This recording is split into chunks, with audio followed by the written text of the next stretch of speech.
Right గా breaking news చూస్తున్నాం. విశాఖపట్నంలో బెట్టింగ్ యాప్స్ హోర్డింగ్స్ కలకలం రేపుతున్నాయి. నగరంలో పలు చోట్ల పుట్టగొడుగుల్లా బెట్టింగ్ యాప్స్ హోర్డింగ్స్ వెలిశాయి. ఎక్కడెక్కడ భారీ హోర్డింగ్స్ ఏర్పాటు చేసి బెట్టింగ్ యాప్స్ ప్రమోషన్స్ జోరుగా చేస్తున్నారు. ఇక కేంద్ర రాష్ట్ర ప్రభుత్వాలు ఓవైపు బెట్టింగ్ యాప్స్ పై కొరడా జులిపిస్తుంటే విశాఖపట్నంలో మాత్రం ఇందుకు భిన్నంగా జోరుగా ప్రచారం జరుగుతుంది.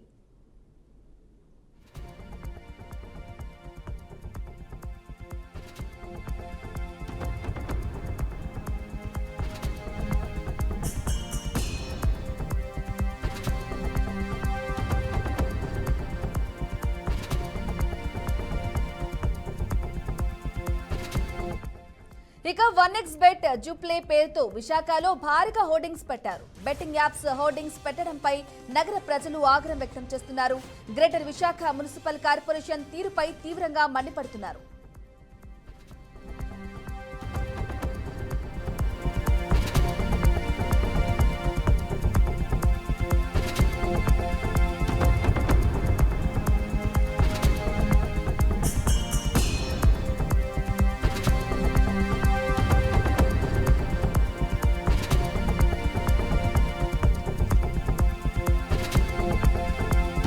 విక్రమార్కుడు సినిమా తెలుగు రాష్ట్రాల్లో అందరికీ సుపరిచితం.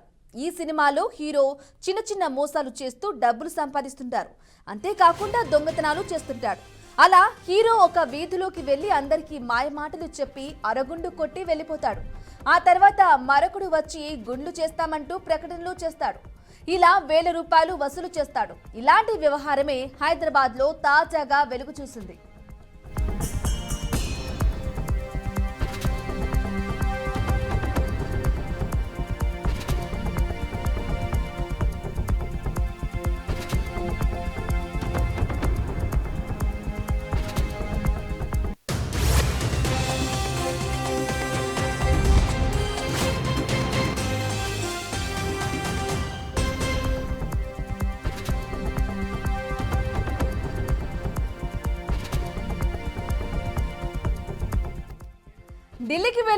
ఢిల్లీకి చెందిన వకీల్ తన సోషల్ మీడియా ప్లాట్ఫామ్ ద్వారా బడితల మీద వెంట్రుకలు మొల్పిస్తామంటూ ప్రకటన చేశాడు. ఈ వకీల్ బిగ్ బాస్ లో కూడా పాల్గొన్న వ్యక్తికి ఇలా చేయడంతో వెంట్రుకలు వచ్చాయంటూ ప్రచారం చేశారు. ఆ తర్వాత పాత బస్తీలో తన మిత్రుడికి ఒక షాపు ఉందని అక్కడికి తాను వస్తున్నానని చెప్పాడు. దీంతో పాత బస్తీలోని ఫతే దర్వాజా ప్రాంతంలోని బిగ్ బాస్ సెలూన్ కి వచ్చాడు. ఇక వకీల్ వస్తున్న సమాచారం ముందుగానే సోషల్ మీడియాలో పెట్టడంతో వందల కొద్ది బడితల యువకులు షాప్ ముందు ప్రత్యక్షమయ్యారు. దీంతో ఒక్కసారిగా అక్కడ రద్దీ పెరిగిపోయింది. తమకు గుండు చేసి వెంట్రుకలు మొలిపించాలని అందరూ పట్టుబడడంతో ఒక్కొక్క గుండుకు ₹100 చొప్పున వసూలు చేసి కొన్ని కెమికల్స్ రాసి పంపించాడు.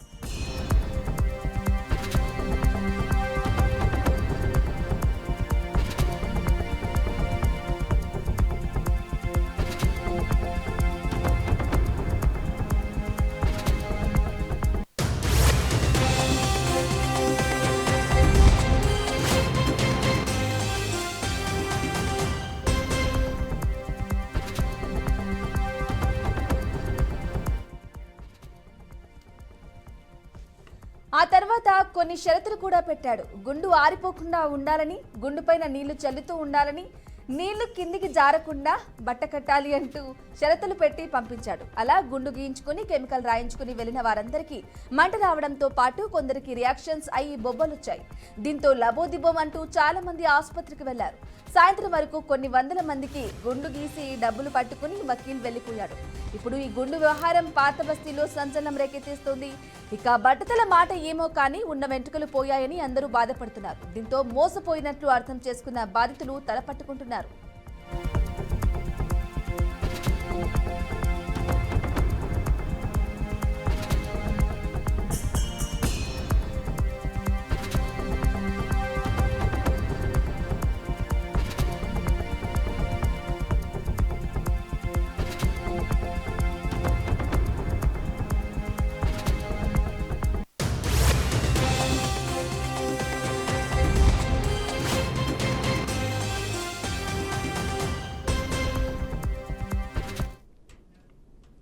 అడవితల్లి బాట కార్యక్రమాన్ని ప్రారంభించారు AP deputy CM Pawan Kalyan. Alluri జిల్లా డుమ్రిగూడ మండలం పోతంగి పంచాయతీ పెద్దపాడు గ్రామంలో జన్మన్ పథకం కింద మంజూరైన రహదారులకు శంకుస్థాపన చేశారు.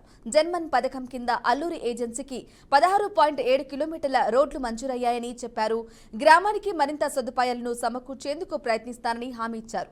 మీతో పాటు నడిచి మీ కష్టాన్ని చూశాను కనుకే రహదారులను పోరాడి సాధించామని పవన్ కళ్యాణ్ స్పష్టం చేశారు.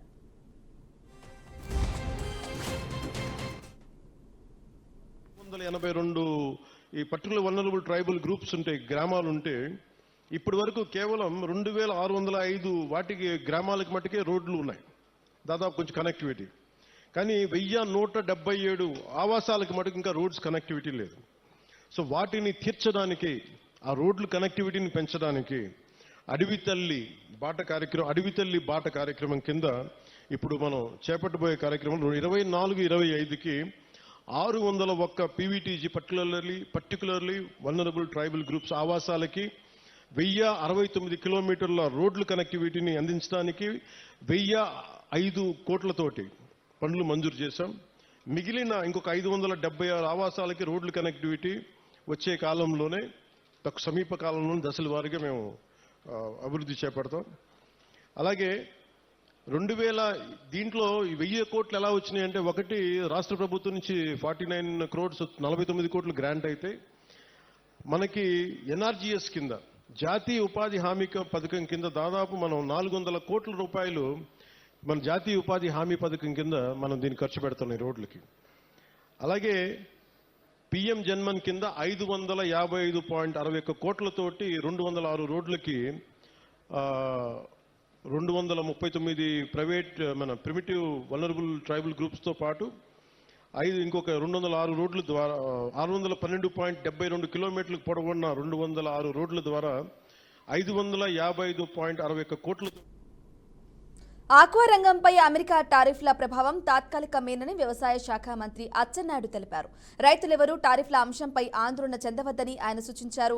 ఆక్వాను తిరిగి గాడిన పెట్టేలా ప్రభుత్వం ప్రత్యేక చర్యలు తీసుకుంటుందని తెలిపారు. దిగుమతులపై ఆధారపడకుండా దేశీయంగా లభ్యమైన ఆక్వా ఉత్పత్తులను సద్వినియోగం చేసుకునేలా చర్యలు చేపట్టాల్సిన అవసరం ఉందని మంత్రి అచ్చెన్నాయుడు పేర్కొన్నారు. 4 వ్యవస్థలు ఆధారపడుతున్నాయి. సీడ్ తయారు చేసినటువంటి వాళ్ళు, రెండవది రైతులు, మూడవది ఫీడ్ ఇచ్చేవాళ్ళు, 4వది ఎక్స్పోర్టర్స్. ఇటువంటి సంక్షోభ సమయంలో 4 వ్యవస్థలు కలిసి పనిచేసినప్పుడే ఈ రంగం ఇబ్బందుల నుంచి బయటపడవచ్చని, ఎప్పుడైతే అమెరికా డెసిషన్ తీసుకుందో వెంటనే రాష్ట్ర ప్రభుత్వం అప్రమత్తం అవ్వడం, ముఖ్యమంత్రి గారు కేంద్ర ప్రభుత్వం దృష్టిలోకి పెట్టడం, మంత్రి గారితో స్వయంగా మాట్లాడడం మీ అందరికి కూడా తెలుసు. అయితే ఇదేదో ఒక ఆక్వా రంగం కాదు, చాలా రంగాల మీద ఈ ప్రభావం పడి ఉంది. అందులో 2 దేశాలు కలిసి నిర్ణయం తీసుకోవాల్సినటువంటి విషయం కాబట్టి మనం ఒక ప్రయత్నం అటువైపు చేస్తూనే మనకున్నటువంటి అవకాశాలన్నీ ఉపయోగించుకొని మనం ఈ రంగాన్ని నిలబెట్టాలనేదే ఈరోజు సమావేశం యొక్క ముఖ్యమైనటువంటి ఉద్దేశం. ఎప్పుడూ ఆక్వా రంగం అంటే ఎక్స్పోర్ట్ మీదే ఆధారపడకుండా మన దేశంలో తయారైనటువంటి రొయ్యల్ని ఇక్కడ ఎంతవరకు ఉపయోగించుకోవచ్చు, దీనికి ఎన్ని అవకాశాలు ఉన్నాయి. ఒకప్పుడు పౌల్ట్రీ రంగం కూడా ఇంతకంటే ఎక్కువ సంక్షోభంలో ఉండేది. ఈరోజు వాళ్ళు దేశ స్థాయిలో ఒక వ్యవస్థను ఏర్పాటు చేసుకొని పౌల్ట్రీ రంగం వల్ల ప్రజలకి ఎటువంటి మేలు జరుగుతుంది, ఎగ్గ తింటే ఏంటి ఉపయోగం అనేది ప్రజలకి తెలియచేసి ఆ రంగం. అనంతపురం జిల్లాలో హంద్రినీవా కాలువ వెడల్పు పనులను మంత్రి పయ్యావుల కేశవ్ పరిశీలించారు. కెనాల్ వెల్డింగ్ కు జరుగుతున్న పనులను అధికారులు వివరించారు. అధికారులకు మంత్రి పయ్యావుల పలు సూచనలు చేశారు. అప్పుడు ఒక్క మాట మాట్లాడకుండా పదవుల కోసం వైసీపీ నేతలు ఆరాటపడ్డారని ఆయన అన్నారు. ఒక్కరోజైనా కెనాల్ పర్యటించారా అంటూ మంత్రి పయ్యావుల కేశవ్ వైసీపీని ప్రశ్నించారు. కాలువ సామర్థ్యాన్ని పెంచాలి అనేటువంటి ఉద్దేశంతో 2014-19 మధ్యలో అధికారంలో ఉన్నప్పుడు ఆనాటి ముఖ్యమంత్రి మళ్ళీ నేటి ముఖ్యమంత్రి చంద్రబాబు నాయుడు గారు ఆ రోజు హంద్రీనీవా కాలువ వెడల్పు పనులకు శ్రీకారం చుట్టారు. ఆ రోజున శరవేగంగా ఒక 40% పనులను మేము పూర్తి చేస్తే ఆ తర్వాత అధికారంలోకి వచ్చినటువంటి పెద్ద మనుషులు కనీసం ఒక గంప మన్నుని కూడా ఈ హంద్రీనీవా కాలువ మీద తీసేయలేదు. మళ్ళీ తిరిగి అధికారంలోకి వచ్చిన వెంటనే ముఖ్యమంత్రి గారు అనంతపురం జిల్లా మీద ఉన్నటువంటి ప్రత్యేక ప్రేమతోటి, ప్రత్యేక అభిమానంతో బడ్జెట్ కేటాయింపుల మీద చర్చ జరుగుతున్నప్పుడు చరిత్రలో ఎన్నడూ లేనటువంటి నిర్ణయాన్ని తీసుకోవడాన్ని ముఖ్యమంత్రి గారు మాకు ప్రోత్సాహం ఇచ్చారు. ఒక ప్రాజెక్టు మీద ఉమ్మడి ఆంధ్రప్రదేశ్ రాష్ట్రంలో కూడా 3,800 కోట్ల రూపాయల దాదాపు కేటాయింపులు ఎప్పుడూ కూడా జరపలేదు. కేవలం కేటాయింపులు జరిపి మేమేదో ప్రచారం చేసుకునేటువంటి ఆలోచన కూడా లేదు. పనులను కూడా వెంటనే ప్రారంభించాం. మార్చి 15, 20వ తారీఖుకి మనం బడ్జెట్ అప్రూవల్స్ కంప్లీట్ చేసుకుంటే సైమల్టేనియస్గానే ఇవాళ 20 రోజుల్లోనే మీరు చూస్తూ ఉన్నారు. అప్పటికే ప్రిపరేషన్ అంతా వర్క్ స్టార్ట్ చేసుకుని ఈ 20 రోజుల్లోనే పనులు కూడా. రాష్ట్రంలో మంచినీళ్లకు దిక్కు లేదని కానీ ఫోన్ చేస్తే మద్యం రెక్కలు కట్టుకుని వచ్చే పరిస్థితి ఉందని మాజీ మంత్రి పేర్ని నాని విమర్శించారు. సూపర్ 6 పథకాలు అమలు కావటం లేదు కానీ రాష్ట్రంలో మద్యం ఏరులై పారుతోందన్నారు. సూపర్ 6 పథకాల అమలుపై అడుగుదామంటే CM Chandrababu, deputy CM Pawan Hyderabad వెళ్లిపోతున్నారని విమర్శించారు. పథకాలు అమలు చేయకపోతే చొక్కా పట్టుకుని నిలదీయండని పిలుపునిచ్చిన ఆయన కూడా ప్రజలకు అందుబాటులో ఉండడం లేదని ఆగ్రహం వ్యక్తం చేశారు. అధికారం ఇస్తే ముగ్గురు అసలు రాష్ట్రంలో కనిపించడం లేదన్నారు. వైసీపీకి 11 సీట్లు ఇచ్చారని, జగన్ కు ప్రతిపక్ష హోదా లేదని బెంగళూరు వెళ్తున్నారంటూ ప్రచారం చేస్తున్న వారు సీఎం చంద్రబాబు, పవన్ కళ్యాణ్, నారా లోకేష్ హైదరాబాద్ వెళ్లిపోతుంటే ఎందుకు ప్రశ్నించరని పేర్ని నాని ప్రశ్నించారు. రాష్ట్ర ముఖ్యమంత్రి అసలు ఆయన మాటలు మాత్రం కోటలు దాడుతాయి. బెల్ట్ ఉంటే తోలు తీస్తానంటాడు, తాట తీస్తానంటాడు, షాపు సీలైంది అంటాడు చంద్రబాబు నాయుడు గారు. ఆయన నియోజకవర్గం కుప్పంలో కానీ లేదా ఇంకొక ఆయన ఉన్నారు, రకరకాల అసలు మామూలుగా అపరిచితుడు అనాలా లేదా దశావతారం అనాలా అర్థం కాదు మనకి. అన్ని గెటప్లు ఆయనే. కాసేపు మనకు అపరిచితుల్లా కనబడతాడు పవన్ కళ్యాణ్ గారు, కాసేపు దశావతారాలు, అన్ని పాత్రలు ఆయనే. కాసేపు హోమ్ మినిస్టర్ని పీకేస్తానంటాడు. నిన్న మొన్న చెప్తున్నాడు అధికారులు ఇక ఉపేక్షించను, తోలు తీస్తా తాట తీస్తా అంటాడు. ఊళ్ళో మాత్రం ఉండడు, క్యాబినెట్ మీటింగ్లకు రాడు, సమీక్షలకు రాడు, ప్రభుత్వాన్ని నడపటాకు ఉండడు. వాళ్ళేమో 25 ఇచ్చాం 50 ఇచ్చాం ఉంటుంది. ఏది నిజమో దేవుడికి ఎరగాలి, ఎర్ర పుస్తకానికి తెరవాలి. 25 ఇస్తున్నారా 50 ఇస్తున్నారా అనేది.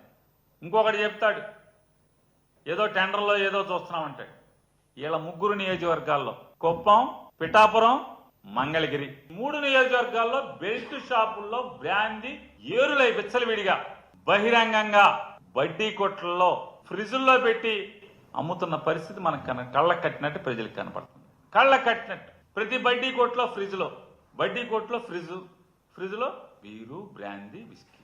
వీళ్ళ ముగ్గురు నియోజకవర్గాలే ఈ రకమైన పరిస్థితులు ఉంటే మిగతా రాష్ట్రంలో ఉన్నటువంటి 172 యనమల రామకృష్ణుడు 42 వసంతాల రాజకీయ ప్రస్థానంపై పుస్తకావిష్కరణ చేయనున్నట్లు మాజీ ఎమ్మెల్యే అశోక్ బాబు తెలిపారు. ఈ నెల 10వ తేదీన ఎమ్మెల్యే యనమల దివ్య అధ్యక్షతన పుస్తకావిష్కరణ సభ నిర్వహిస్తున్నామని అన్నారు. 42 ఏళ్ల యనమల రాజకీయ ప్రస్థానం నేటి తరానికి ఆదర్శమని అన్నారు. టీడీపీ పార్టీలో నమ్మిన సిద్ధాంతాలకు కట్టుబడి పనిచేశారని, ఎన్టీఆర్ సమక్షంలో టీడీపీలో చేరి అదే పార్టీలో కీలక నేతగా ఎదిగారని అశోక్ బాబు కొనియాడారు. పుస్తకావిష్కరణ సభలో స్పీకర్ అయ్యన్న పాత్రుడు, మంత్రులు పాల్గొంటారని తెలిపారు. మన తుని నియోజకవర్గ ఆశాజ్యోతి ముద్దుబిడ్డ అయినటువంటి మన ప్రీతం నేత యనమల రామకృష్ణ గారి 42 వసంతాల స్వర్ణోత్సవ పుస్తక ఆవిష్కరణ సందర్భంగా సాయి వేదికలో కార్యక్రమం ఏర్పాటు చేసి ఈ పాటికి అందరికీ విదితమే. కానీ ఈరోజు మరీ ప్రత్యేకంగా ఆహ్వానం పలుకుతూ, ఎందుకంటే రాజకీయ ప్రస్థానంగా మన యనమల రామకృష్ణ గారు మన నియోజకవర్గంలో చేసిన సేవలను పురస్కరించుకుని, అదేవిధంగా ఈరోజు నాలాంటి మీలాంటి ఎంతో మంది నాయకుల్ని తయారు చేసినటువంటి రాజకీయ గురువర్యులు, అదేవిధంగా రాష్ట్రానికి ఎంతో పేరు ప్రతిష్టలు తీసుకొచ్చి మన తుని ఎన్టీఆర్ తెలుగు వారికి ఎంత ప్రాముఖ్యత తీసుకొచ్చారో తెలుగుదేశం పార్టీ పెట్టి, అదే విధంగా యనమల రామకృష్ణ గారు మన తుని నియోజకవర్గంలో పోటీ చేసి, మన తుని నియోజకవర్గం అన్నది రాష్ట్ర లెవెల్లో, ఢిల్లీ లెవెల్లో కూడా చాటిన వ్యక్తి మన యనమల రామకృష్ణ గారు. కాబట్టి అటువంటి వ్యక్తిని మన అందరూ కూడా ఘనంగా ఆ పుస్తకావిష్కరణ రోజుని మనం సన్మానించుకోవాల్సింది, మన రుణం తీర్చుకోవాల్సిన బాధ్యత మన తెలుగుదేశం పార్టీ నాయకులకు, కార్యకర్తలకు, తునిపట్టిన ప్రముఖులకు, అదేవిధంగా అన్ని వర్గాల నాయకులు కూడా రావాలని ఈ సందర్భంగా వినయపూర్వకంగా కోరుకుంటూ, ప్రత్యేకంగా ఈరోజు మన అమరావతి రాజధాని మళ్ళా పునర్నిర్మించుకుంటున్నామంటే దీనికి ముఖ్య ఆరాధ్యుడు, రాజకీయ దురంధుడు అయిన మన యనమల రామకృష్ణ గారని ఈ సందర్భంగా ఎంతో గర్వంగా చెప్పుకోవాల్సిన విషయం. ఈరోజు మన తెలుగుదేశం పార్టీకి 42 సంవత్సరాలుగా ఎల్లప్పుడూ సేవ చేస్తున్న మన ప్రీతమ యనమల రామకృష్ణ గారి రాజకీయ ప్రస్తావన కార్యక్రమం మనకి 10వ తారీఖున ఈ సాయి వేదికలో జరగబోతుందండి. ఆ కార్యక్రమానికి ప్రతి ఒక్కరూ హాజరు కావాలని కోరుకుంటున్నాను, ఆహ్వానిస్తున్నామండి. అలాగే ఆయన మనకి 1982 నుంచి 2025 వరకు కూడా ఒకే జెండా మోస్తూ ఒకే పార్టీలో ఉంటూ కూడా ప్రజా నాయకుడిగా కాకుండానే మనకి ఆదర్శంగా గైడ్ చేస్తూ వస్తున్నారండి. ఆయన సేవల్ని మనం గుర్తిస్తూ ఈ కార్యక్రమాన్ని మనం అందరూ కూడా, ఈ రాజకీయ ప్రస్తావనని మనం అందరూ కూడా కలిసి ఘనంగా జరపాలని కోరుకుంటున్నానండి. అలాగే ఈ రాజకీయ ప్రస్థానం మన యూత్కి ఎంతో మందికి ఇన్స్పైర్ చేస్తుందండి. అందుచేతన ప్రతి ఒక్కరూ, కూటమి నాయకులు అందరూ కూడా, ప్రతి ఒక్కరూ కూడా ఈ కార్యక్రమానికి విచ్చేసి విజయవంతం చేయాలని నేను మనస్ఫూర్తిగా కోరుకుంటున్నాను. కడప జిల్లా ఒంటిమిట్టలో శ్రీ సీతారాముల కళ్యాణోత్సవ ఏర్పాట్లపై మంత్రులు సమీక్ష నిర్వహించారు. శ్రీ కోదండరామాలయంలో ఈ నెల 11న అంగరంగ వైభవంగా సీతారాముల కళ్యాణోత్సవం నిర్వహిస్తున్నట్లు తెలిపారు. ఈ మేరకు రాష్ట్ర దేవాదాయ శాఖ మంత్రి ఆనం రామనారాయణ రెడ్డి, బీసీ సంక్షేమ శాఖ మంత్రి ఎస్ సవిత తదితరులు ఏర్పాట్లను సమీక్షించారు. 9వ తేదీలోపు అన్ని ఏర్పాట్లు పూర్తి చేయాలని స్పష్టం చేశారు. ఇక భక్తులకు ఎలాంటి ఇబ్బందులు లేకుండా టీటీడీ అలాగే జిల్లా అధికారుల సమన్వయంతో ఏర్పాట్లు చేయాలని సూచించారు.